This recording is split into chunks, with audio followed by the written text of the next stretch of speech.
porque infelizmente eu não sei o nome das pessoas que estão aqui que representam, por exemplo, a prefeitura, o município, falar um pouquinho sobre essas pessoas, agradecer a presença deles aqui, depois eu falo mais um pouquinho.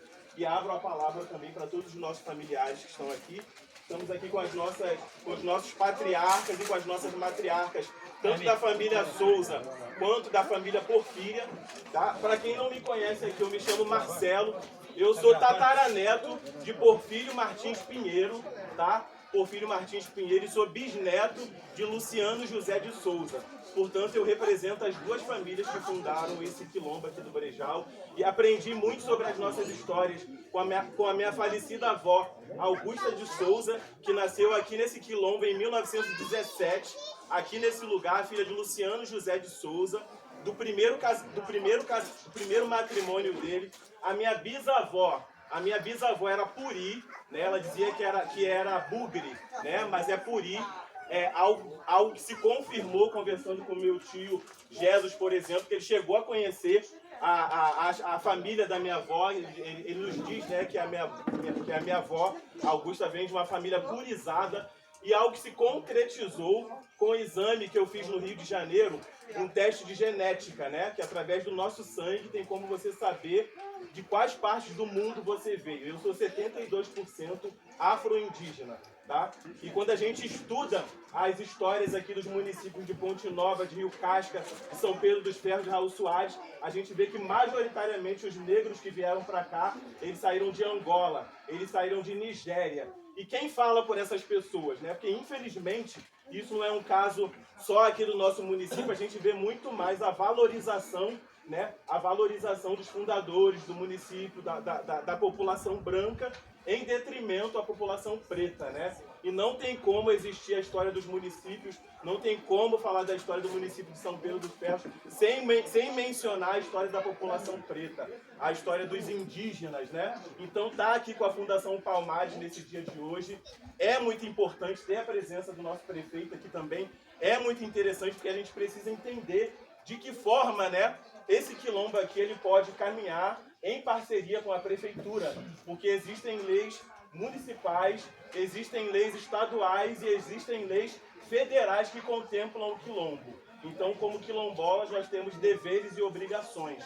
E também tem leis que cobrem o quilombo. Então, de que forma, né? De que forma a gente pode, em parceria com a prefeitura, trazer melhoras aqui para esse quilombo? Como, por exemplo, uma antena.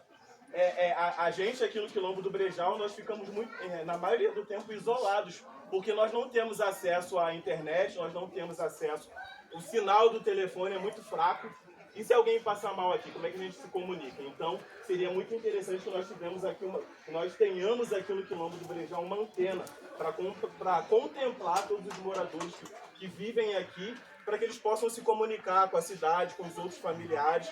A geração dos Porfírios, né, e do Souza, eles estão espalhados pelos 4 cantos do mundo, tá? A minha avó, ela saiu daqui na década de 1970 para o Morro do Salgueiro, que é um outro quilombo que fica na Zona Norte, na Tijuca, mas desde 1940, os nossos familiares, muitos deles saíram daqui e foram para o Rio de Janeiro, foram para São Paulo, foram para Paraná. Só lá no Rio de Janeiro, eu posso contar para vocês que nós temos quase 150 pessoas que saíram daqui e são descendentes, tanto dos Porfírios quanto dos Souza.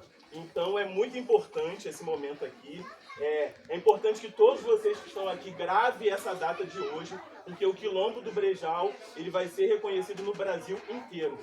Porque quando eu completei 14 anos de idade, meu pai tinha um Fusquinha, ele trocou o Fusquinha dele numa filmadora e me deu de presente. E eu comecei a gravar as histórias das matriarcas, as histórias dos patriarcas aqui do Brejal.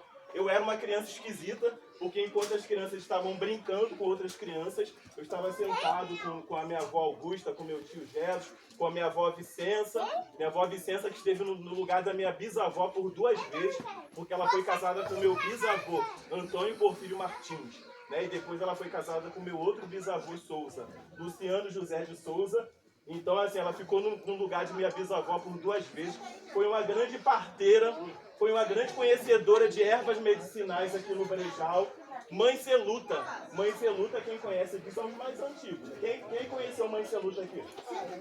Então, Mãe Celuta foi uma das primeiras a sair daqui na década de 1940 e foi para o Brejal.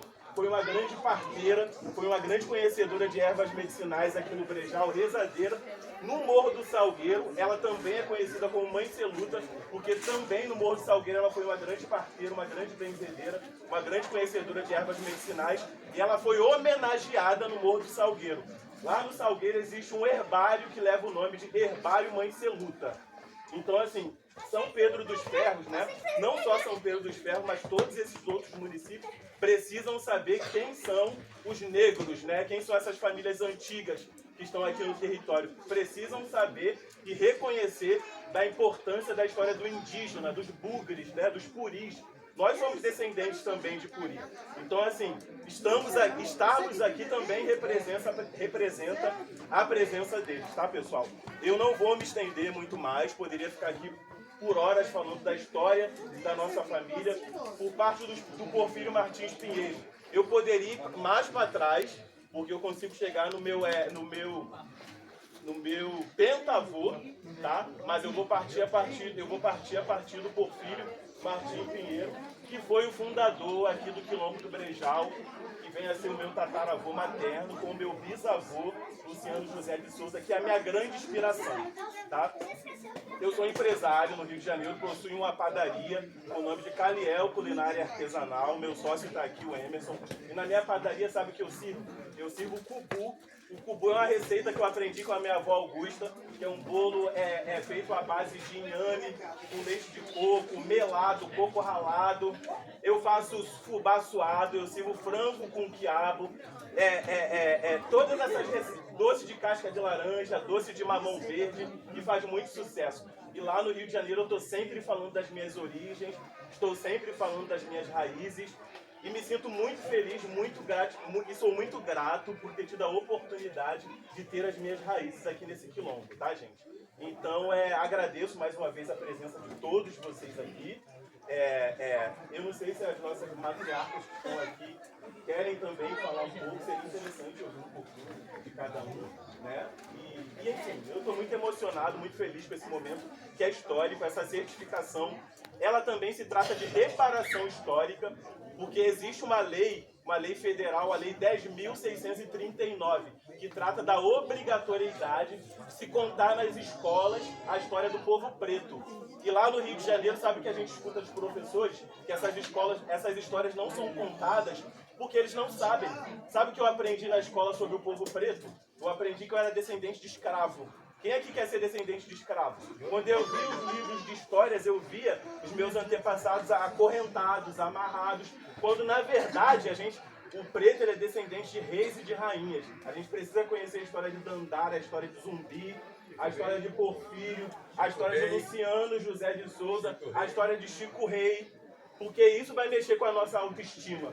Infelizmente, o racismo ele ainda é muito grande. Quem é preto aqui sabe muito bem o quanto em muitos momentos torcem o nariz pra gente. Só que a gente não é fraco, não. A gente não é fraco, não. E a gente está acompanhando a nossa história. Nós somos descendentes de reis e de rainhas. O conhecimento que a gente tem ligado às ervas medicinais.